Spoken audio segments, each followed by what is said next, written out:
Hello, everybody, and anybody at home. This is the first hybrid one I've ever done, so I'll do my best here. So my name is Dan. I actually live in Newmarket, and for about 15 years or so, I've just been an absolute film history nerd.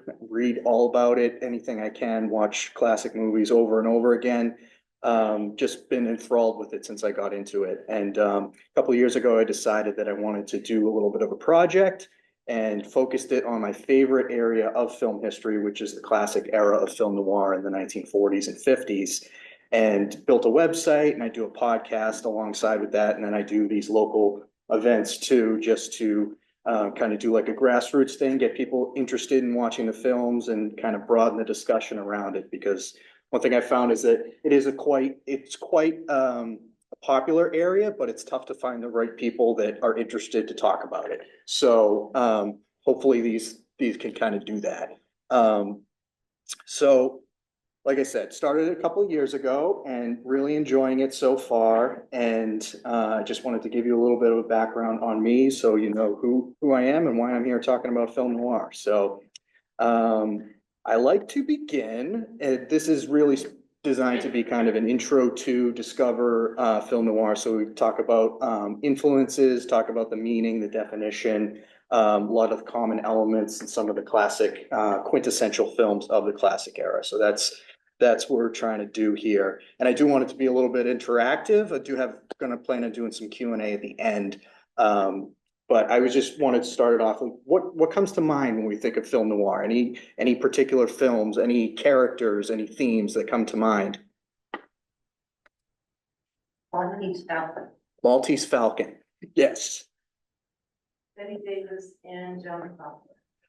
In Whatever Happened to Baby Jane, or specifically, separately? Separate. Yeah, Yeah, definitely. They had their careers before they came together in that one. Yep, yeah. definitely. Critical. Yes. Yep. Anybody else? Any ones that come to mind? Any favorites? The Big Sleep. Yep. Quintessential.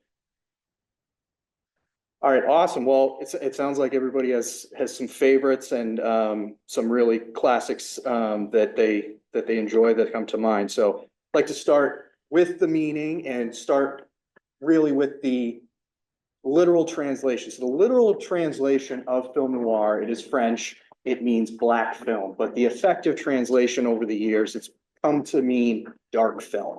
So what happened was during World War II, there was a major disruption in international film distribution. So because of the war that began in 1939 in Europe and ended in 1945, we had American movies that were being made that didn't have a way to be shown in Europe, that everything was essentially cut off. So after the war ends in 1945, we have this influx of American-made movies being shown in Europe.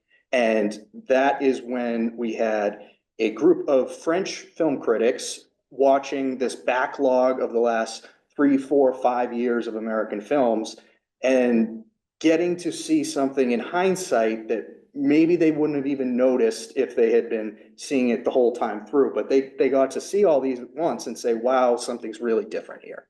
Things are really dark in American film, these ones that we're watching.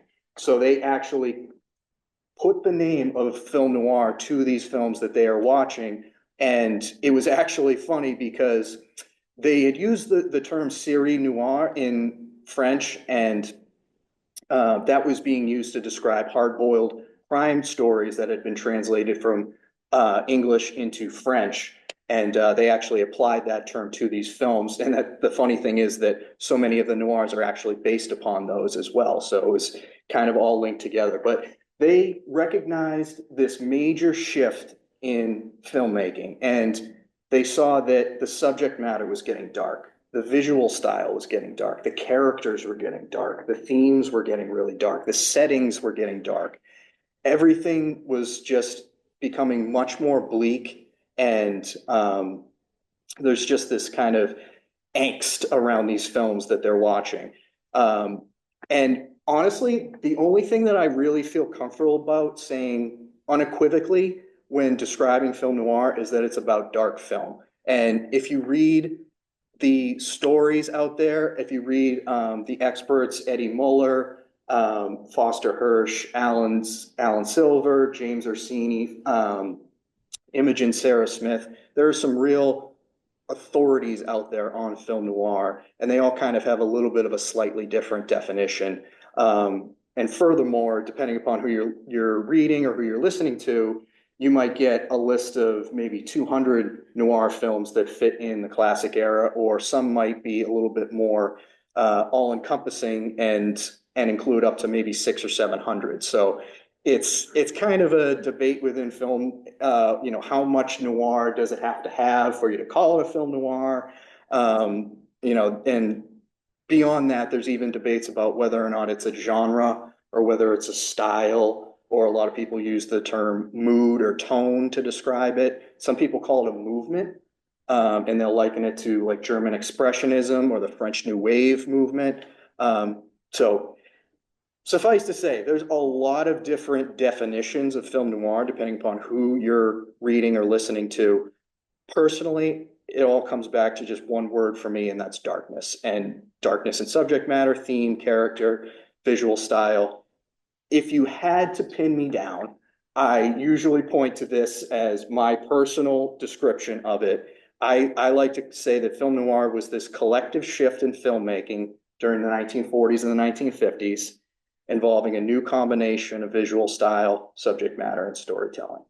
So we have a bunch of things that are working together to produce a markedly different movie in the United States in the 1940s and into the 1950s that is first recognized by French critics in 1946, and then kind of comes together a little bit more, works its way through the 1940s and the 1950s, and kind of most people will say that around 1958 to 1960, the classic era kind of dwindles down.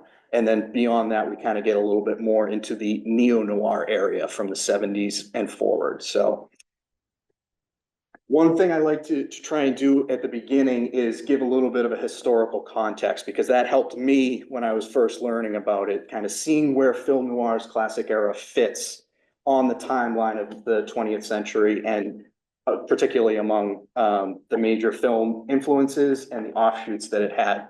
So at the very top, we have American hard-boiled crime literature. And that is the literary backbone of film noir. So many of the stories, so many of the screenplays are actually direct adaptations of hard-boiled crime novels. So we have authors like Ernest Hemingway. He gave us the story The Killers, which became one of the most famous film noirs. We have Dashiell Hammett, who was the grandfather of hard-boiled crime literature. He gave us The Maltese Falcon. He gave us The Glass Key. Raymond Chandler, a few years later, he comes along, he gives us The Big Sleep. He gives us Farewell, My Lady, Lady in the Lake. He gives us other Philip Marlowe stories, and many that were actually revitalized in the 1970s in the neo-noir movement. James M. Cain is another really big author. He gives us The Postman Always Rings Twice, Mildred Pierce, Double Indemnity. And we have lastly the most prolific, who didn't really jump out to me until I really started to do more research, is Cornell Woolrich, who has written the story that is the base behind, I believe, 15 different film noirs. By sheer numbers, he is by far and away the most prolific source author of noir stories. So he gave us ones like Phantom Lady, The Window, which was based on his story, The Boy Cried Murder, Angel Face, Rear Window. Really a lot of really prominent writers in this tradition that go on to pen all of these stories. And you have other ones too, like Graham Greene and some even outside of the United States, obviously. And that really becomes the source material on the literary side for what kind of comes together with film noir. And with that literary backbone, we have the other real major influence. And funny enough, they both kind of gained significant steam right around 1920, as you can see on the chart there. So right around 1920 is when you have the introduction of the Black Mask publication, and that's what really helped increase interest in hard-boiled crime literature. You could actually go all the way back to like Edgar Allan Poe in detective stories in the mid 1800s, but that's the introduction of Black Mask and the popularization of the pulp magazines, named for the cheap pulpy paper that they were printed on. They were sold for either a nickel or a dime or 15 cents. That's what allowed more and more people to be able to get these stories and read them and enjoy them. And it kind of took a little bit of a departure away from the more deductive reasoning detective story of like Sherlock Holmes or Agatha Christie. This got grittier, and it got you got private eyes, for instance, that weren't afraid to perhaps do some illegal things in order to figure out what was going on and solve their case. They all of a sudden they had a little bit of a shaky moral compass, for instance.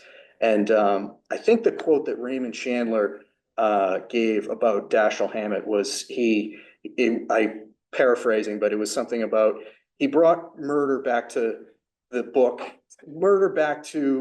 literature in the way that people can enjoy it, something like that, where he kind of brought it to everybody.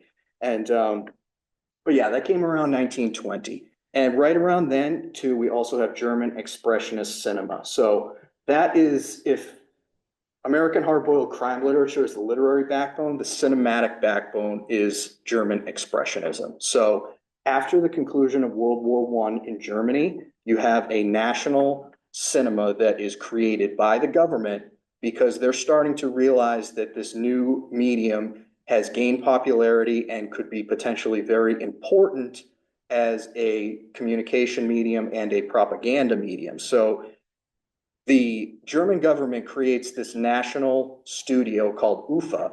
And what happens is they start buying up all of the independent theaters and getting all the best filmmakers in the country to come work for UFA. And they start to create these new German expressionist films that it was initially drawing from expressionistic art and paintings that made its way to the theater via Max Reinhardt, the famous theater producer. It kind of moved from art into the theater, and then it made its way into the cinema with the big breakout was in 1920 was The Cabinet of Dr. Caligari. So that came out in 1920. And then you had, for instance, Dr. Mabuse, the gambler, and Nosferatu came out in 1922. You have The Last Laugh. You have Metropolis, you have M later on. So German expressionism showing things in a very unnatural way, distorted sets, really unnatural lighting schemes. If you're able to go back and watch some of these, it's a very distinctive visual style. And what happened was these great filmmakers that are working over in Germany, Robert Wien and Paulini, G.W. Paps, Fritz Lang, F.W. Murnau, they're all working in Germany creating these films. And then with the socio-political shift of Germany in the 1930s, they start to emigrate away from Germany, and a lot of them end up in Hollywood, and they bring that technical knowledge and that filmmaking style along with them. So very funny how they kind of come over, and initially they're not able to really flex their creative muscles and do the kind of films that they had been doing over in Germany because it didn't really fit into the Hollywood formula. So in Hollywood in the late 20s and early 30s and into the mid 30s, there was a very established formula that the studios had, that this is how we make a picture, this is what makes money, and we're going to do it this way. And sometimes it would take these kind of like breakthrough innovators or significant like just weird circumstances for these filmmakers to be able to bring in their creative style that the studio heads might not have allowed. There's one really funny example of, I believe it was Edgar G. Ulmer. He was able to film a particular movie in the early 40s in a significantly more expressionistic way because the studio head of Universal, Carl Laemmle, was on vacation. That kind of thing. So he wasn't there to oversee it, so he gets to take some liberties with how he's making the film. So those are the two biggest influences. They're also the two earliest and two of the longer lasting, but we do have some others as well. We have the Hollywood gangster film that was popularized in the 1930s, primarily at Warner Brothers. Stars like Jimmy Cagney, Edward G. Robinson, George Raft, Paul Mooney, Humphrey Bogart a little bit later on, many of which would become some of the most prominent film noir actors and actresses once we get to that classic era in the 40s and 50s. So a lot of times we get that gangster character who is fighting to beat the system. A lot of time, pretty much every time, that character had to perish at the end because of the demands of the censors and the production code of Hollywood at the time. But that kind of theme of somebody taking on society is something that kind of recurs back in film noir as well later on. And another big one we have in terms of the people that would come to encompass these film noir stories was French poetic realism. And that was something that was going on from the early to mid 30s till World War II began in 1939. And that was a lot of times showing the more the people that were on the periphery of society. They might be a little bit outcast, they might not be as accepted, and they become the main characters of these French poetic realism films, many of which directed by Jean Renoir, probably the most famous. And then we also have these three other really big influences. We have RKO horror, which was basically the brainchild of Val Lewton, the very famous, very incredibly talented producer at RKO Studios. So he was the first one to kind of bring the expressionistic style into the horror purview in a little bit more of an overt way, where his whole thing was what you can't see on the screen is what's most frightening to you. And a lot of that gets used in film noir as well. And in fact, many of the people that worked on his unit became prominent directors and cinematographers in film noir pictures afterward. We had a little bit of a midstream influence in Italian neorealism that came out after the conclusion of World War II. That was when filmmakers like Vittorio De Sica and Roberto Rossellini and early Federico Fellini even, they were going to the streets after the conclusion of World War II, filming these real life scenarios, these real people. A lot of times they weren't even actors.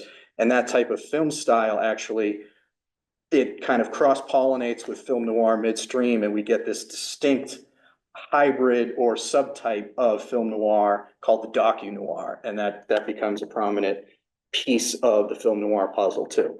But cannot overstate as well World War II, just in terms of film noir coming about just by way of the pressures that are put on the industry and the way it moved people throughout the globe and everything like that, especially the recognition of film noir as being so different. That's really, World War II was just immensely important as well, obviously. So right around 1940, 1941 is when we get this start of film noir. And it goes anywhere from 1940 to 1941 to somewhere in the 1958 to 1960 range. So depending upon who you're reading, depending upon what you're listening to, that might be a little bit different. The most commonly referred to time frame, the bookends, are the Maltese Falcon to Touch of Evil, 1941 to 58. But a lot of noir authorities and experts out there will make the case for one before that or ones after that as well. And within that classic era, I already mentioned the docu-noir, but you also have these different subtypes. You have prison noir movies, you have caper heist noir movies, you have the B noir, which was the low budget noirs, which there were a lot of, because the joke in Hollywood at the time was all you really needed was, you know, a gun, two people in a hotel room, and you can make a noir movie. It was just made for the second piece of the double feature that the industry had become the norm in the industry because of block booking. So really, it's just, you have all these things that are kind of coming together, and it culminates in like 1940, 1941. We get about 20 years of what we now look back on as that distinct classic era. And then beyond that, down here, we have like the post-classic and neo-noir. So anything after that, Chinatown, Taxi Driver, Seven, LA Confidential, things that came in later that are very much in the tradition of noir, but just by way of when they were made, they kind of get lumped into a different category. And then we also have it kind of bridging into other areas of film as well. So you get noir westerns, you get noir sci-fis like Invasion of the Body Snatchers. It really kind of, it doesn't take long for it to break into all of these different areas of film. And to this day, it's still the reason that a lot of films are shot in the way that they are. A lot of stories are told in the way that they are. It's because of that massive impact of just these few hundred films from the early 40s to the late 50s. And so if we look at that classic era and really zoom in on it, this is something I kind of threw together where it plots the number of noirs made each year. So it's very interesting because it's like just a normal bell curve that you would see. And it kind of shows that it grows in the mid 40s, it kind of reaches its peak, and then the production goes down throughout the 1950s and into 1960s. So what we have in the beginning here in 1940 and 1941 are some breakthrough movies visually. The Grapes of Wrath, Stranger on the Third Floor, The Long Voyage Home, and Citizen Kane. Those came out in 1940, 1941. Some people will call Stranger on the Third Floor the first true noir. Some people will refer to The Maltese Falcon, which came out in late 1941, as the first noir. I just usually like to say it started about 1940, 1941, but so much of it revolved around Citizen Kane. It was just a breakthrough film in the way it told its story and the way that it was visually shown. So what happens was Orson Welles, who was a big radio star at the time, he gets this unprecedented contract with RKO. He gets essentially complete creative freedom where he can make, I think he signed on to make 2 movies initially, and maybe there was a third added, but he gets complete creative freedom to make whatever he wants. The studio cannot touch a single frame of his project. So he comes in with all these innovative ideas. Most of the Hollywood establishment kind of rejects him because they think, who is this outsider to come in here and get this great contract when we've all been working here for 30 years and we've never seen anything like this? But one particular filmmaker, Greg Toland, who was interested in working with Orson Welles, thought he would have some really interesting ideas. He goes and works with them and they collaborate on Citizen Kane. So Orson Welles wants to tell this story. Greg Toland is a very seasoned cinematographer, and they pretty much work together, say, it was almost like Orson Welles would be like, I want to do this and I want to show it this way. And Greg Toland would either say, we can't do that, or yeah, we could do that. And they would try and do it, kind of thing. So that is what helped create this super innovative film in Citizen Kane. And so many of the tropes of Citizen Kane are what continues into film noir. So that's 1940, 1941. And by the time we get to late 1941, that's when the other first-time director, John Huston, has his major breakthrough in The Maltese Falcon. So he convinces Warner Brothers. I think he gets to direct one film as part of his contract. He convinces Warner Brothers that it would be a good idea to do the third iteration of The Maltese Falcon. It had been tried twice before in the 1930s. The first time it was kind of a so-so reception. The second one was a complete flop. And he decides that he wants to do it for a third time. He gets Humphrey Bogart, he gets Sidney Greenstreet, Mary Astor, and Peter Lorre to star in it. He shoots it very faithfully to the book in terms of the story and the characters, but in a very unique visual style that gets branded as film noir as we look back on it. So a lot of the things that were done at Citizen Kane and some things that he even did on his own. And that's really the start of it. And by only a couple months after the Maltese Falcon comes out, the United States enters World War II and after the bombing of Pearl Harbor. So 1942, 1943, we get a few major noirs, a few memorable ones. There's Shadow of a Doubt came out, This Gun for Hire, The Glass Key came out in those years, but for the most part, there weren't a lot, and it wasn't really breaking through. 1944 was the breakout. So in 1944, in April, Double Indemnity comes out, directed by Billy Wilder, starring Fred McMurray and Barbara Stanwyck and Edward G. Robinson. Just blows the doors off of it. And soon after that, you have Phantom Lady, Laura, The Woman in the Window, The Mask of Demetrios, Murder My Sweet. 44 was just the big breakout year. And from there, it continues to go. 45, the war ends. 46 is when the term gets applied and the recognition starts to happen. And 46 is also when we get the Cold War beginning effectively, which is going to have a major impact, just like World War II did on film noir. The Cold War is going to have a major impact on the noirs that are made after it begins. So 47 to 50 is really that sweet spot, that time when the production is the highest. And if you look back at the films, it's usually the ones that people will refer to as the greatest of the noirs. So that 47 to 50 time period is really the heyday. And a lot of people even argue that 1950 is when the classic era effectively ended. It's kind of an unpopular viewpoint.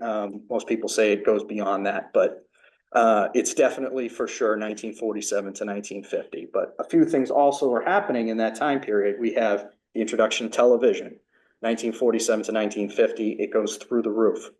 We also have Supreme Court ruling in 1948, which breaks up the studios. It was ruled that they were monopolistic practice to own both all the production studio, the distribution studio, and the theaters. So they are ordered to divest their theaters. That has a ripple effect on block booking, and that helps to make the B film, the low budget film, less enticing to make. So with that, there are less noirs that are being made. So that's another big headwind, just like television. And, sorry.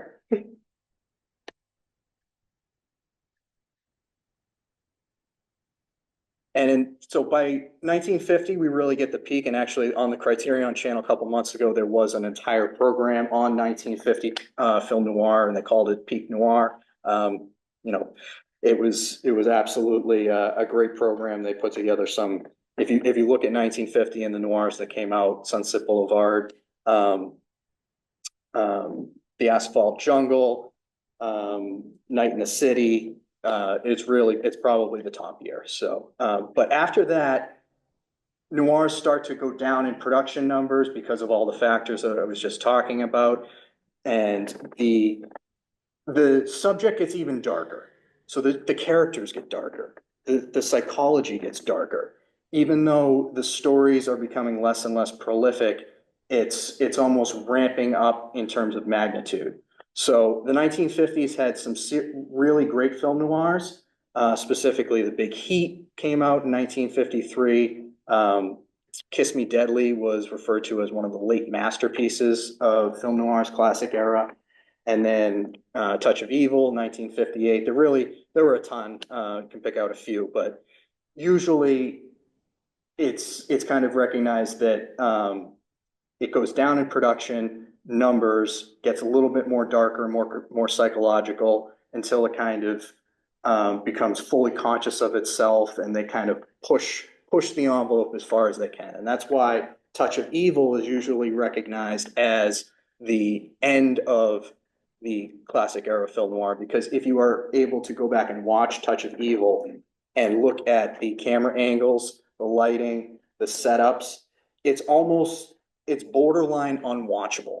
If you kind of watch it and you're like, if they go any further with this, you really wouldn't be able to watch it. That's how extreme it is. And that was kind of probably the big reason why people recognize that as the end of the line for noir. You can't take it any further. But at the same time, there's other people that will point to Vertigo after it as being in the classic era. Odds Against Tomorrow came out the year after. A lot of people will reference that as a noir. Psycho even in 1960. So you have this natural kind of progression and flow through this classic era where you have the breakthrough, you have the building up, you have the peak, and then you have the decline and eventually the maturity, and it kind of comes to an end. And that's what most people will kind of talk about when they're referring to how noir changed throughout the years. And it kind of all begs the question of what was so different. What was so different about these movies that we needed a new name for it, that we can now go back and read all of these books that are specifically designed to talk about this subject. What was so different about these movies that we needed to separate them? And I kind of like to refer to them as the common elements. I don't know if that's an official term or not, but I usually look at the settings, the narrative conventions, the themes, the characters, the visual style, those kind of things. And that's where I feel like you can pull out really distinctive tropes of film noir. And if you're watching a noir, a lot of times you're going to see these kind of things. So in terms of settings, a lot of dark settings, ominous settings. There's this sense of unsafe, an unsafe place and this doom that might be lurking around the corner. A lot of times it's in the big city, but it's really not required. There's a whole book called In Lonely Places, which is all about noirs that aren't set in the big city. But a lot of times it is set in the big city. You get a lot of road pictures. So ones that are set out in the desert highways, ones that are set in cars primarily. Detour is a really famous one, also a very famous B noir. Almost most of the scenes will take place at night, and they were shot in what was called night for night, where it was actually nighttime when they were shooting these night scenes, because before it was kind of commonplace as a cost-saving measure to shoot night scenes at day in the daylight and then use a filter to make it appear like it was dark out. So that kind of wasn't used as much when you get into film noir, and that becomes one of the visual motifs as well. You get places like diners and small office buildings and city apartments, police interrogation rooms, a lot of these claustrophobic interiors shots where you a lot of times can see the meeting of the wall and the ceiling, and it just looks like it's closing in on these characters, and everything is kind of working against them.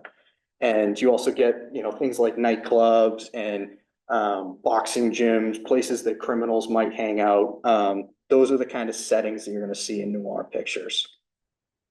And as far as the main characters, you're going to see a lot of victims. You're going to see a lot of victims of fate and obsession.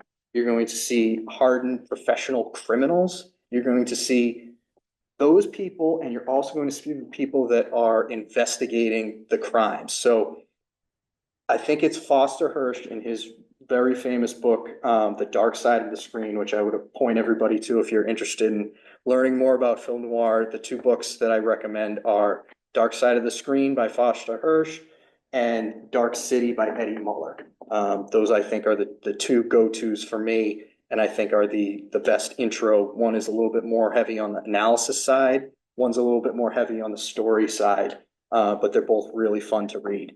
And he says that essentially crime is the central nervous system, I believe is the way that he writes it, as and quoting his book. It's the central nervous system of film noir. Almost always you are going to have a story and an entire movie that is built around crime. And you're going to have A, the people that are committing the crime, and B, the people that are investigating the crime. So that's really what lends itself to our main characters. We have all of these regular citizens that have quote unquote gone bad, whether they're a victim of, desire or society or their own circumstances that they find themselves in. They end up, making choices and committing crimes. And you also have the people that do it for a living, gangsters and grifters, very famous character within film noir is the femme fatale. So those are the people that you have, and then you have the investigators, the police officers, the journalists, the private eyes, the federal agents, and that's really kind of what leads into the plots, which you're either going to have a story that is built around the investigator's perspective, or it's going to be built around the criminal's perspective. You know, is it showing the events that are tempting the citizen to make the bad choice, like Double Indemnity, for instance? That, for the most part, is built around Fred McMurray and Barbara Stanwyck, who are committing this crime. You have other ones that are built mostly around the investigator, whether it's the police officer, the private eye, what have you. Usually it's going to be one of the other, and the whole story is going to be built around that. A lot of times there's the crossover, but definitely usually one or the other. But this is one I really like to talk about, is the storytelling conventions, because this is where noirs tell their story in a unique way. So one thing that came about is this sense of ambiguity, this distortion of reality, and that's a direct link to German Expressionism and the way that it distorts reality and doesn't show things for what they truly are. So things that you'll see in a noir that do that are a lot of dream sequences, hallucinations. A lot of times you're going to get really complex stories with a ton of characters, sometimes that really don't make any sense, to be frank. The Big Sleep is one of the most confusing movies I think that has ever been made. You get a lot of flashbacks and voiceovers. You get this fracturing of time. You get this unrealistic dialogue sometimes. It can be a little funny at this point, but I would have to think when it was made, it was just kind of jarring, the way that these characters are talking to each other, the way that the scripts are written. And you also get this other thing within the docu-noir subtype called this semi-documentary thing, where a lot of times you'll open up with this kind of voice of God narration. They're telling this story, and you think you're watching a documentary, but in fact it's a fictional narrative. So a lot of ways that when watching a noir, you're kind of taken aback and not really sure of what is real and what is not real.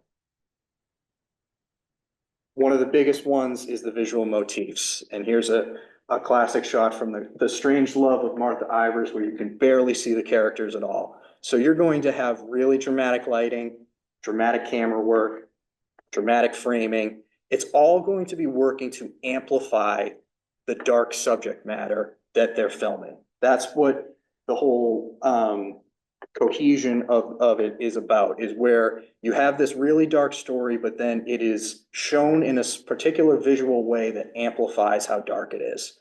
So on the lighting side, you get a lot of low-key lighting ratios that produces a lot of dark shadows and what some people will call chiaroscuro. On camera work, you have really wide angle lenses that are creating this big depth of field. So you can see things that are close to the camera and things that are far away from the camera in focus at the same time. You get camera on its side. You get the camera down low looking up at ceilings. You have the camera up high looking down on characters that are destined for a bad fate. You get a lot of choker close-ups, as they call, where the camera is very close to somebody's face. And in terms of framing, you get a lot of frames within a frame, where there might be a doorway or a window pane that's completely enclosed within the frame of the shot. You get a lot of mirror shots. You get a lot of objects that are put very close to the camera, so you can't really see what is going on in half of the frame, kind of thing. A lot of it is just a big departure from classical Hollywood visual style, where you have a very famous actor or actress that is done up in perfect makeup and is in the middle of the screen with flattering, soft lighting. That is completely turned on its head with film noir. We get this hard lighting. We get stars that are barely on the screen, perhaps. The focus might be somewhere completely different. It just takes a lot of the established Hollywood stylistic tropes and turns it on their head. And the last common element I like to talk about is themes here. Here we have a very upset Mickey Rooney. So you get a lot of pessimistic messages, as you would expect. These are films that are showing the darker, tougher side of life. Things that come up a lot are cynicism, vulnerability, obsession, moral ambiguity is a big one, where you can't really tell if you're kind of with a character or without a character. Do you agree with their methods or do you not agree with their methods? Guilt is a big one. Paranoia, isolation, corruption comes up quite a bit. And then there's kind of a whole group that talks about randomness, and then there's a whole group of noirs that talk about this kind of predetermined past as well. Reversal of the American dream is a big one, where somebody might be doing everything they can to build a great life for themselves, and at the end of the day, everything just turns on them. There's a great quote at the end of Detour. It says, sometimes fate can put its finger on you and you don't know why. Something to that effect. I don't remember the exact words, but that's the kind of feeling that you get watching these films. It's just going to show you the darker side.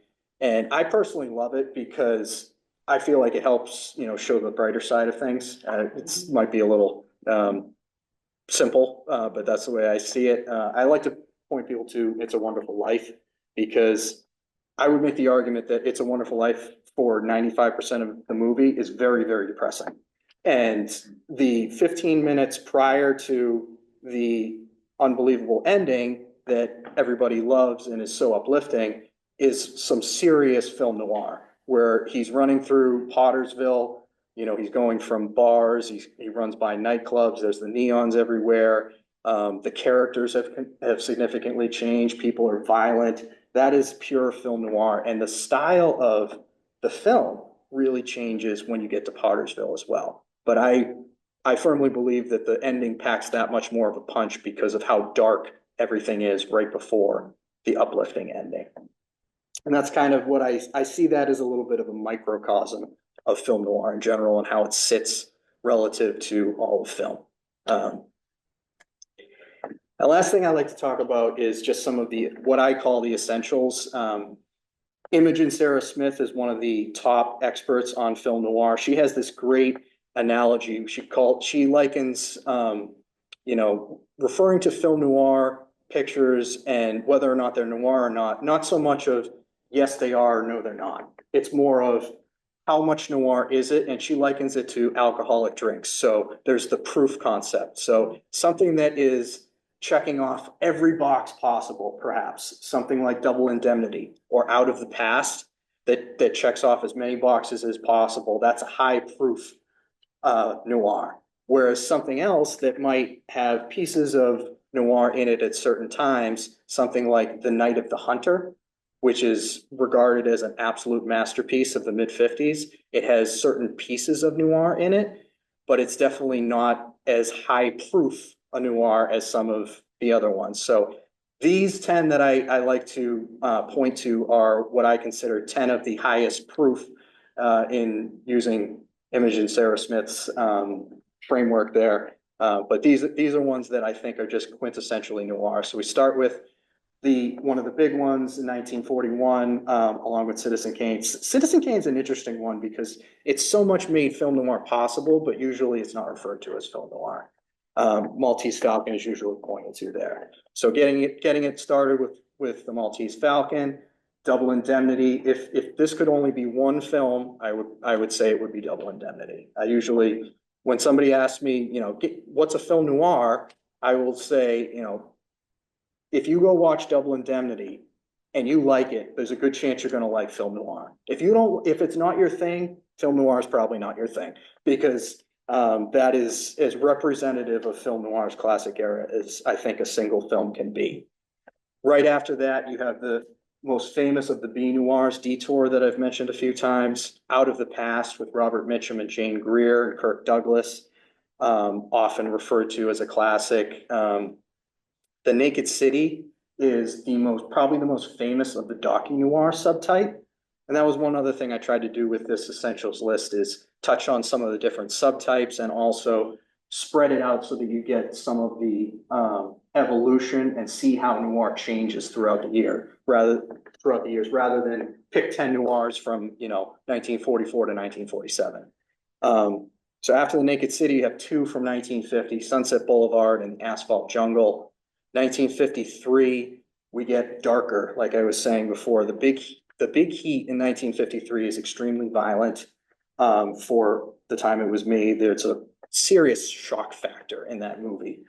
There's a very, very famous scene that I will not ruin if you haven't seen it, but it is just a good representation of noir getting more violent and even darker, and you can see it in the characters in that movie. Same with Kiss Me Deadly, and that's also another really prominent hard-boiled writer later on. Mickey Spillane, he was the author of that book. It was then turned into a film directed by Robert Aldrich, and a lot of times Touch of Evil is where we kind of check it off. So if you were to consider 59 and 60 within the classic era, you could certainly make an argument for things like Vertigo and Psycho as well. But yeah, those are the ones that I usually point people to, and I think that they give a good representation of what you're going to find within film noir, and get to see all the influences coming together. You get to see how it progresses over the year and see so many of the things that we now look back as just true hallmarks of the genre or style or movement, whatever word you like to define it.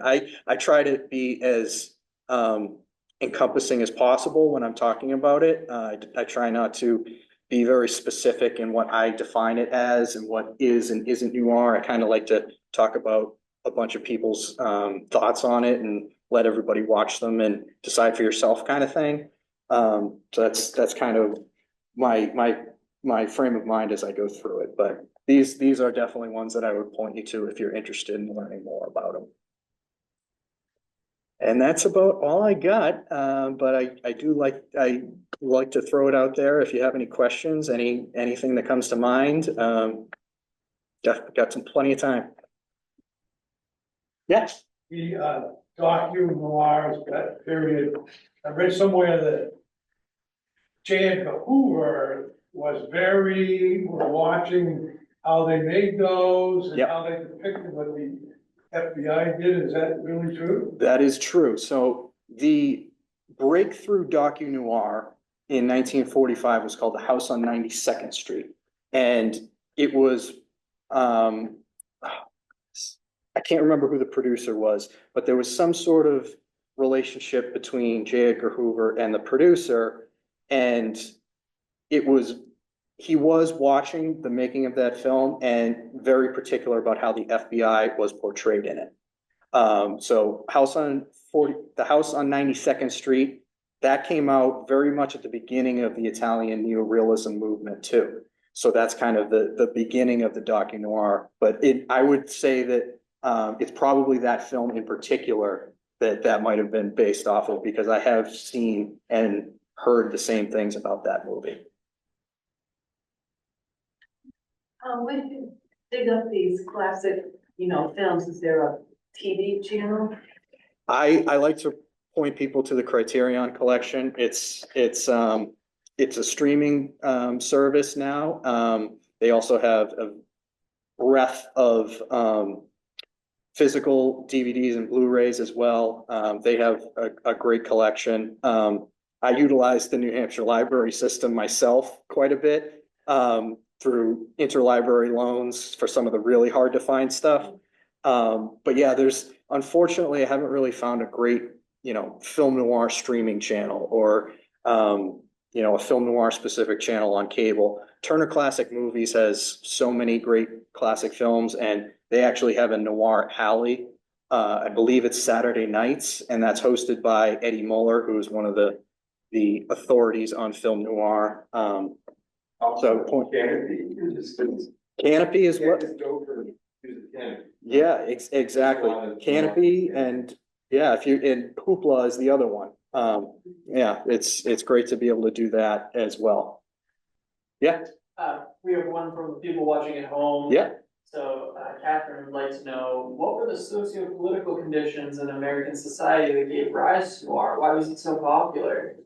So one of the things that I like to look at is, again, World War II. So during World War II, you have so many Americans going to the theater every single week. They're seeing a double feature, but they're also seeing a newsreel. And what they're seeing a lot of times are what's going on in the war.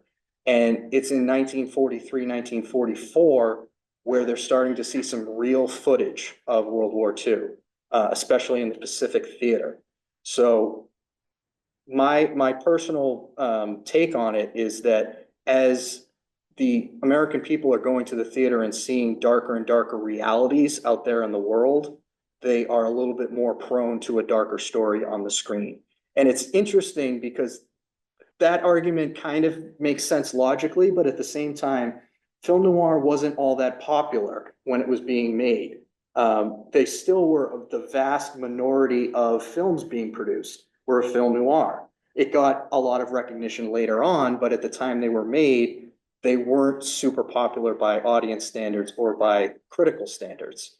But the fact that changing environment was going on throughout society, I think, is one of the big pieces that allowed it to happen. And then you can look at things in the Cold War as well, and the anti-communist hysteria and the Red Scare. That's dramatically changed a lot of the subject matter of noirs later on.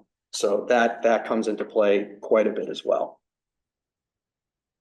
Yeah. So Orson Welles, do you think that The Shadow was like a huge influence, like moving into film for him? You know, I read a great biography by Barbara Leeming on Orson Welles. I don't remember if they made that particular point, but I would think so. And they spent more time talking about the War of the World broadcast than The Shadow in particular. And I think it was to the point in the late 30s, right before Orson Welles signed on with RKO, that a lot of what he wanted to do in Hollywood was make money so that he could finance his theater projects. So I think that was a big driver in so much of what he did in the film world, because to a large degree, theater was a primary passion of his. So he was trying to finance his theater projects through very profitable films. So I would say that there was certainly seemed to be a relation to the Shadow program that he did. But yeah, it's his whole persona really kind of leans into it. And you know, some of the more famous noirs, Touch of Evil is directed by Orson Welles, Citizen Kane, that made film noir possible to a large extent. That was Orson Welles. The Lady from Shanghai. He also stars in The Third Man, even though he doesn't direct it. Orson Welles is a major figure in film noir. Yeah. Are you liking any television, small screen shows as directly affected? I'm thinking Twilight Zone. Yeah. And even my house, it's a soap opera, and they love Dark Shadows. So, I would say on the visual side, Dark Shadows to a certain extent. On the psychological side, Twilight Zone, yes. Dragnet is probably the biggest direct offshoot on the TV side. And I would say that personally, I feel like one of the reasons that noir is a little less prevalent nowadays is because the cinematic value of TV shows has gotten so high. So the shows are just, you know, they can do so many more things than they used to do. And almost always when I'm talking about film noir, someone will bring up a new series on TV that they'll say is so, they feel is so much embodied by film noir, and I usually haven't seen it because I focus on the classic era. But it really kind of, if you look at so many of the series that have come out recently, and so many of the movies and the prominent filmmakers of today, the really top tier filmmakers, I feel like a lot of them have a heavy noir influence in terms of the way that they craft their films. Yeah. We have someone from home asking about, what you think of The Lady from Shanghai. What's your opinion on that film? They say it's their favorite. Okay, so Lady from Shanghai, one of my favorite endings. I won't divulge what that is in case anybody wants to watch it. I have heard one particular criticism of that movie, and that is Orson Welles' accent, which some people feel is a little fake. That's what I've heard. It doesn't really bother me all that much.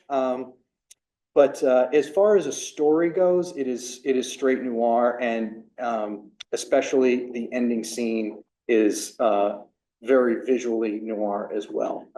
It's not one of my personal favorites, but it is definitely a high proof noir, I would say. Yeah.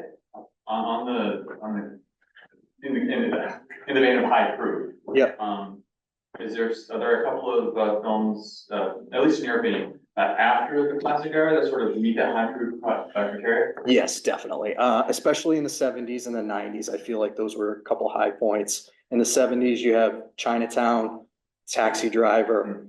A lot of the Philip Marlowe stories get revitalized in the 70s as well. In the 90s, you have things like Seven, Fight Club, The Game, all directed by David Fincher. You have LA Confidential. So there's kind of like, beyond the classic era, you have the neo-noirs that are sometimes referred to as retro noir, where they're set in the 30s or the 40s or the 50s, something like Chinatown or LA Confidential. And then you have the ones that are also set in present day, but are made in the tradition of noir, something like Seven, for instance. I would point to some of those. There's plenty of others too. Cape Fear is one that came out in '62, just after the classic era was kind of wrapping up. There really are quite a few, but I would usually point to Chinatown's my favorite. Yeah. Yeah. A couple more people from home, same type of question, right? So someone wants to know, what do you think of The Last Seduction? Is that neo-noir? Do you like it? Yeah, so Last Seduction, I would say one of the most brutal femme fatale characters ever. It is definitely neo-noir. Laura De Florentino, I believe is her name. She plays the star. Bill Pullman is in it, and that is a straight noir story through and through, I believe. It's you had a little bit of in the 80s and 90s, a little bit of kind of erotic thriller, bringing, meshing with the neo-noir style a little bit. And I would say Last Seduction is probably a good example of that. Yeah. I have one. Okay. So this is remote. I wanna know, cause I love trying to justify things, whether it's music or films or whatever. What is your favorite French? Like, what do you like to call noir? And you're like, I can see it, right? Like, what, is there a movie you like where you're like, this is kind of noir? Whether it's from that era or any movie. Oh, What's your okay. favorite stretch? I've never got this question before. Don't say Leave It to Beaver. When I watched The Dark Knight, when it came out, I got a really strong noir feeling just based upon the visuals. And I realized that it's set in Gotham and that whole storyland is very dark. But Christopher Nolan, in my opinion, one of the top filmmakers in the last 15, 20 years, he tends to rely a little bit more on noir visual style at times too, just like the Coen brothers do.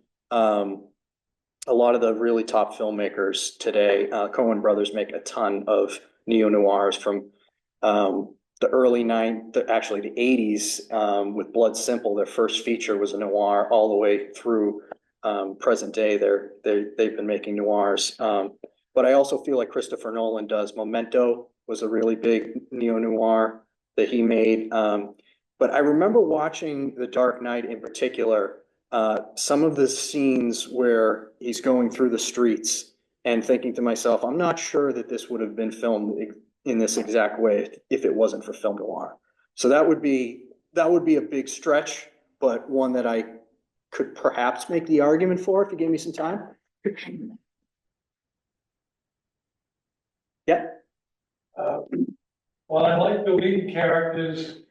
I also like the secondary characters. Usually victims or heavies. Yeah. What are some of your favorites? Oh, on the heavy side, Richard Widmark plays so many great bad guys in film noir. Robert Ryan, same thing. Dan Duria as well plays really good heavies. As my Nana would call them, the stinkers. There's so many. There's a lot of longtime character actors in film noir as well. Some of them broke into TV. So a lot of them broke into TV, yeah. So I did an exercise where I was looking at the Hollywood blacklist, and looking to see who was blacklisted in the late 40s and early 50s, and who were the most prominent stars that were prevalent in film noir. And there were some that I was seeing that had 200 credits to their name, and then they ended up in film later on. You know, some that were in 15, 20 noirs. So you get a lot of people that are recurring throughout. Edmund O'Brien is kind of like the everyman of film noir. He's in a ton of them. Eliza Cook Jr. is a great example, especially in the early days, in the early 40s and mid 40s. I kind of have like a Mount Rushmore on the male side of Humphrey Bogart, Edward G. Robinson, John Garfield, and oh my goodness. Give me a second. On the female side, it's Barbara Stanwyck, it's Joan Crawford, Ida Lupino, and Gloria Graham. I'll remember the fourth in a second. A little stage fright. No Lana Turner? So important in Postman Always Rings Twice, but probably I would say body of work, not as many noirs as some of the Oh, others. you know what I'm thinking? I'm thinking of her real life memoir. Oh, yes. Yes. She's done the stories that way. Yes, and Gloria Graham's very similar too. Very infamous past. Marie Windsor. Marie Windsor, very much in the 50s. Yep. Anything else? Well, thanks everybody for coming out. It was a blast.